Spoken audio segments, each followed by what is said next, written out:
That's the time you can hurt yourself. Sometimes that's the time where you go on another level. Whereas for you guys, that's a great example of doing 3 roles in consecutive days.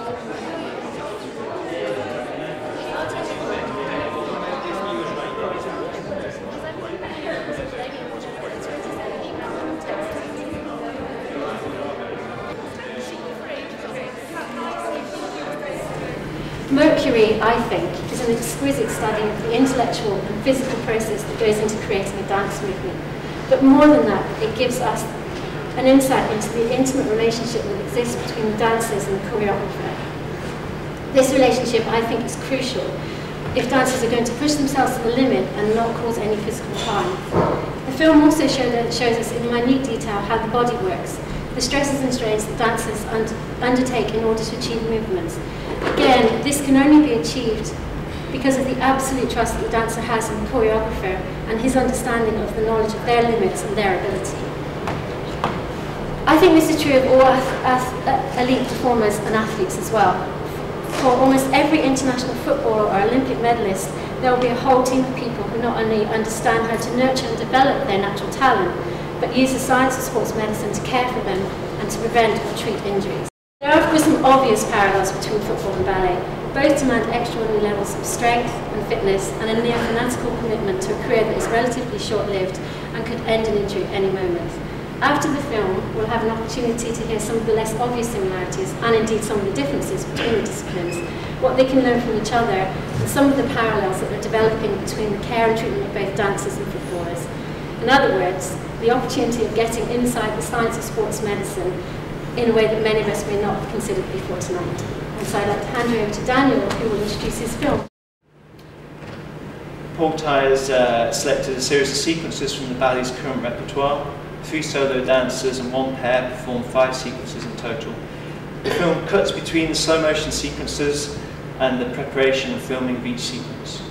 So you get to see the dancers' stylistic differences in extraordinary detail, but you also see their individual responses to directions from Paul and to the experience of seeing themselves slow down. You'll see the camera operator sitting at the monitor, which is capturing tens of thousands of individual photographs, a bit like Muybridge, if he was still around, I suppose. They're being processed to make up the slow motion sequences, so they are individual photographs that I kind of ended up with. The operator started his career as a sports teacher. He developed an interest in using photography to analyse his own students' techniques and movements in class.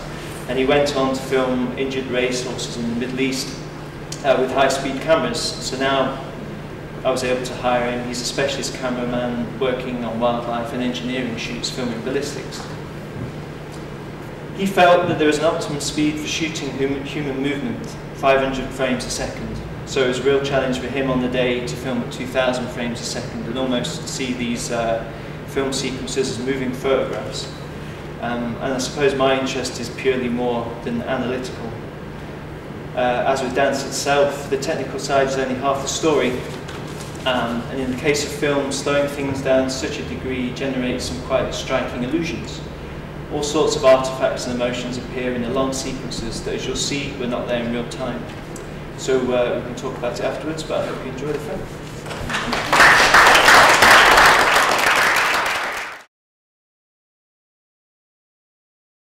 Just keep all the tension out the fingers, but really let the whole rotation and then down. Because it's lovely, it has lovely sort of movement and fluidity of movement, and then, you know, what's nice as well is just how it's crossing the face. And just as it's naturally happening, don't think about it at all, because it's actually working really, really well. So, yeah. Okay. And go. Yeah. Yeah.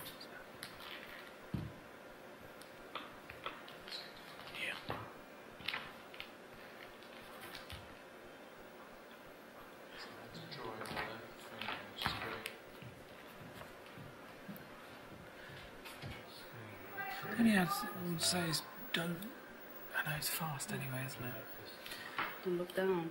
No, I'm just worried. Some of the looks we could be a little bit more resistant. Looks a little bit like not too fast. Yeah, too light. So should I do it slower? Maybe, or just feel it a little bit. More. Yeah, keep the movement going at the same speed, but just feel where it's coming from and where it's going to a little bit, so it doesn't get too light, like you say. Yeah, yeah. So when it comes up, make sure it goes to like the ripple. Just a little bit more. So shouldn't use too No, I much. think that's better. Yeah, I think the movement's nice, but don't get into a both Yeah. at the same time. Let it so we get Make that, sure it's one and another. Yeah, isolate it to the shoulder blades a bit. What happens a little bit? The arms are more important than the shoulders, so make sure maybe that's too much. You know, we used to go. It's like somebody's going tickling like across. So let that happen, but let it run across rather than that becoming too high and too wavy. Yeah. Yeah. Yeah, like that. So it has that. You know, I think it's like Yeah. more playful, a little bit more. Yeah, yeah. Okay. Should I You're go? right, Martina. So just nice and relaxed, but just use it a little bit more. Okay. And go.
So what if you'd show us a little bit just before it, so you do the pirouette.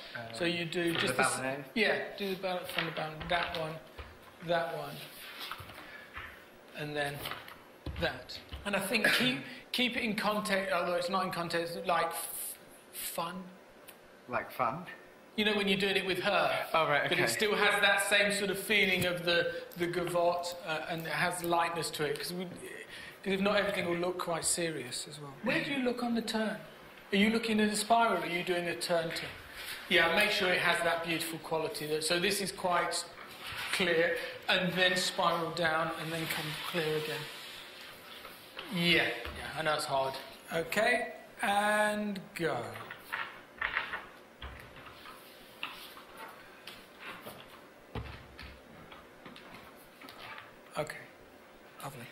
Okay, so just come and have a look, Luke. I'm sure I didn't hit any of those. Just watch it for you. Hold the knuckle. That one, yeah. But the line's great, isn't it?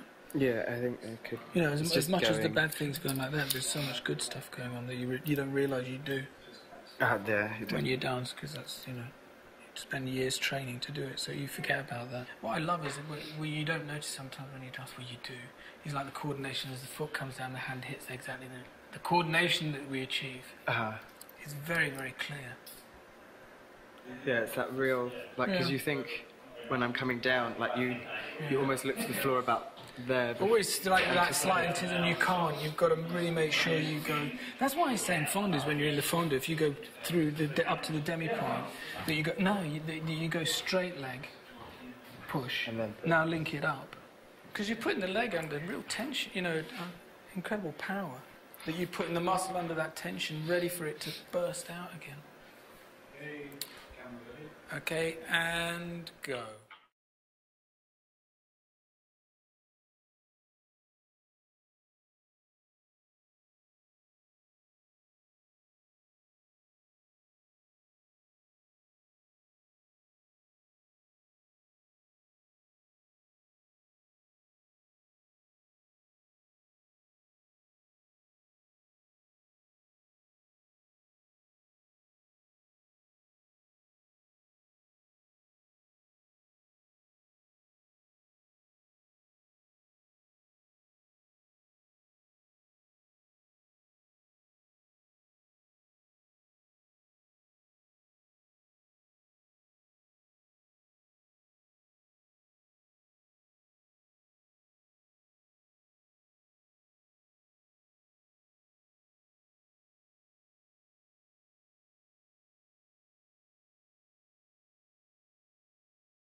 In all these years, I've never really seen, you know, such beautiful film of dancers moving.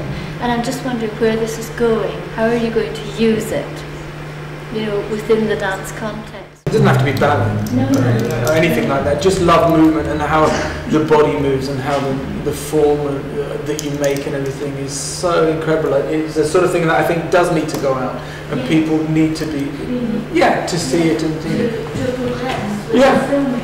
And I think as well for students as well, like I say with the students now, I'm desperate they get to see them. I did, not professional, but I did modern dance for a while where you do 5 days a week, 4 hours dancing a day. And occasionally we used to go visit ballet on practice thing, because in the conservatory you could just do this and dance. And some of the things it seems like in ballet you're damaging people to get those particular positions. And maybe because you're coming from a different style of dance, but and I've seen a similar thing sometimes. I run a circus club now in town, and we're doing a lot of acrobalance, and you see some people pushing themselves and things that they're always going away with pain afterwards and that, and you're thinking, we don't have access to sports doctors unless you're at some level of professionalism, and they won't always listen to me because I'm not a doctor. What's my expertise? A little bit of experience. How much does that happen in dance? This is, I guess, for the two of you, that people push themselves so hard that they don't last. They'll burn out, they'll have arthritis later. It's beautiful while it lasts. First of all, there is a degree of natural selection for dance, in that you have to have a certain body form is not the right thing, but in general dancers tend to be more hypermobile, for example. I mean, as a complete lay non-dance person, I appreciate that I was saying to Paul earlier, you have to have an extreme range of external rotation at your hip, which the vast majority of us don't have. So there is a degree of natural selection to get there. The second thing is, like in all sports, and ballet is no different, there will be occasions when dancers, footballers, athletes will have an injury and will not report that injury. And that's understandable to a great degree because the finance rests on it. You know, if you're in the middle of a 6-week run of a ballet production and you get an injury, then that might mean that you don't participate in the rest of that. If you're 3 games away from the cup final in football, then you might be out, you might lose your bonus or whatever. But I think the way round that is the relationship, and Paul touched on that quite strongly, of the people that are looking after them, and a knowledge that it's much better for them to report something early and then get something done about it, even if that means a bit of time out, rather than put up with something for longer and end up causing them longer term damage. So I think we're far better at looking. I mentioned the corticosteroid injections into footballers' knees. I think we've gone in the last 30 years from beyond that. And the last wee anecdote is that, you know, we always talk about pain and not going beyond pain, but quite a few of our treatments now, for example, if you have tendinopathy of your Achilles tendon, one of the things we'll get you to do is to stand on a board and come down and do a particular exercise, and we actually want to push you to that point where the tendon is being stretched enough that it actually is sore, because we know that that's the point where we get best results in rehabilitation, because what you're doing at that point is you're causing the collagen fibres to remodel in there, and you're causing blood vessels, which are in an abnormal higgledy-piggledy pattern, to become much more in a normal pattern. So there are times, provided it's done supervised and done appropriately, where you can actually push people to that level. I